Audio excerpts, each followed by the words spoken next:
Now, for most of us young men, we've all been in that particular situation. We've all experienced, or at least have tasted, the withering and putrescent feeling of not having a place to go and not having a place to belong. We wandered aimlessly and cluelessly for far too much and too long, to the point where we start to relinquish our fate to the world, and hopefully they take us somewhere we can find a sense of actual meaning and direction. We yearn desperately for both meaning and direction, or at least one of them. That is why we often find ourselves unable to stop asking where to go and or what to do when we feel stuck and stagnant in life. And if we can't or are unable to find the answers to those questions for long enough, or at least one of them being answered, we will inevitably start to turn those questions' point of view onto and against ourselves, and eventually engaging in self-destructive inner monologues to degrade and deprecate our very own potential or existence, effectively jeopardizing our very own psychological well-being, because there are apparently no solutions to the sense of insignificance, uselessness, and fruitlessness that we experience when we are caught within the hollow space of passivity. Now, why does having a set of clear and strong goals or ambitions is the undisputed cure or answer to all those questions and problems? Firstly, the bloody obvious one, having ambitions will give you a definitive sense of direction to engage in a determined pursuit. Purpose is the reason behind what you do, whereas ambitions are the directions to undertake to fulfill that purpose, or at least your own personal needs.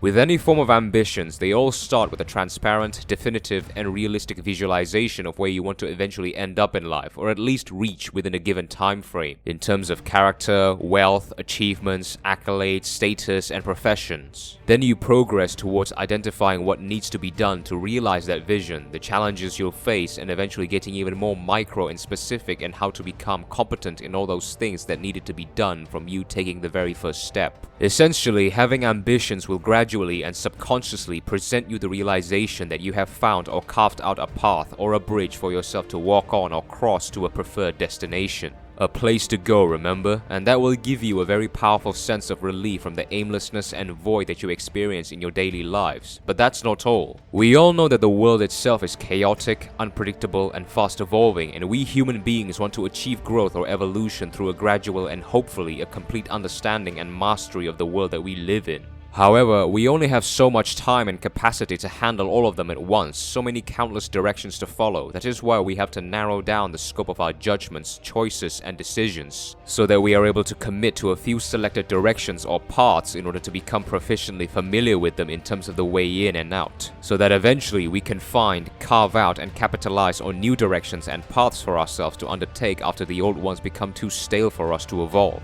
This is what having ambitions can and will do to you and for you, giving you directions to commit yourselves to, and at the same time presenting you with the ability, confidence, and opportunities along the way to carve out new paths for yourself after you've mastered the old ones. A snowball effect inevitably satiating our continuous need for growth and novelty as human beings. An example can be someone who chose to be a filmmaker for 10 years, and after he succeeded, earning enough resources, establishing a credible reputation, and meeting new people who undertook different directions, he decides to take his foot off the gas for a little bit and dedicate his time and resources to pursue the art of brewery. The second thing is excitement. With everything that involves great rewards or prosperity, there will always be great risks and a lot of pressure. And inevitably, with risks and pressure comes fear, and there is a significant difference between committing and dedicating yourself involuntarily towards directions and endeavors that you are afraid of and are not willing to do because you find the end results personally unappealing or not worth the effort, and committing and dedicating yourself voluntarily towards directions and endeavors that you are afraid of but are willing to do with every fiber of your being because the end results are in perfect alignment with your visions, necessities, and desires. When you experience anxieties for future outcomes, it is a vastly different sensation if you have absolutely no sense or lacking a sense of plausibility, comprehension, anticipation, and enthusiasm of the outcome than when you are. When you lack or have absolutely no desire for commitment towards a risky and high-pressure endeavor, you will inevitably become overwhelmed with fear and be reluctant to even take the first step, eventually abandoning it altogether. But when you have those impeccable levels of yearning, longing, and eagerness, regardless of the feelings of fear or hesitancy that surrounds you, they will eventually be overwhelmed by your much stronger sense of excitement to achieve the end results. If you gentlemen ever feel scared or anxious to do something like entering a competition, for example, but your abnormal levels of curiosity and enthusiasm to obtain or relish the end results are so strong that you ended up doing it anyway regardless of all the risks and pressure, That's what having strong ambitions feel like. Every human being secretly desires something massive to work for. Regardless of our natural instinct to pursue the path of least resistance, we all deep down want the opportunity or opportunities within this finite lifetime to prove ourselves that we are not just here merely to exist.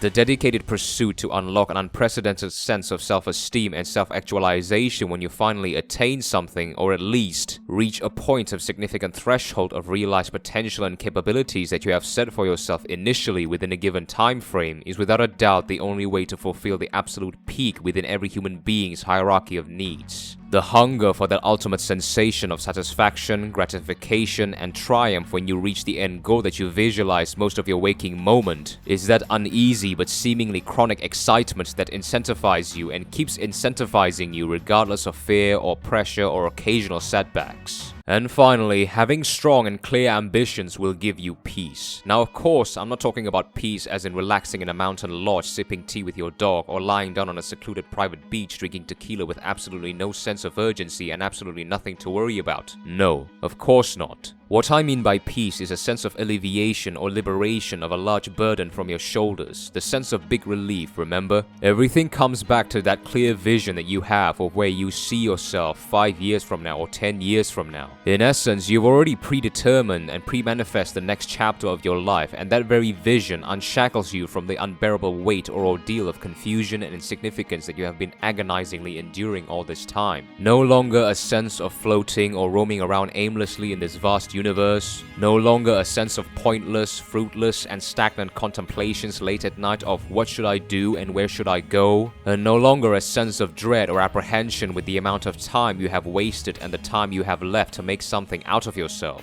And of course, the other important thing regarding peace is being able to identify what matters and getting rid of all the unnecessary and the detrimental elements out from corrupting and wasting away the precious time within your finite lives. This is what I specified in the Don't Give a Fuck video, and when you have strong and clear ambitions, you will by default have strong and clear priorities. You will know the things that matters most through sheer instinct, standards, and routine, and that will help you tremendously in keeping you in line within the scope of the direction you've chosen, despite seemingly more glimmering offers and provocations from other sources. Now at this point, some of you might be asking, how can I discover or find my ambitions in life? And if I'm going to be honest, despite the matter of ambitions being a relatively simple or direct matter, when it comes to individual assessments, it is actually a lot more complicated than that. And it may take more than one man's perspective to fully encapsulate your needs because everyone has different circumstances in their lives. But if I were going to give you my best assessment in finding ambitions, it would be to aim for a direction or directions that allow you to tap into an extreme level of immersion and captivation, because it is not how many hours you put into something that counts towards you fulfilling your endless quest for growth, mastery, and understanding within your chosen directions and endeavors, but it is how long you put quote-unquote intense and unmitigated focus towards them that realistically counts. It does not matter if you love the process or not, although it is much preferable that you do,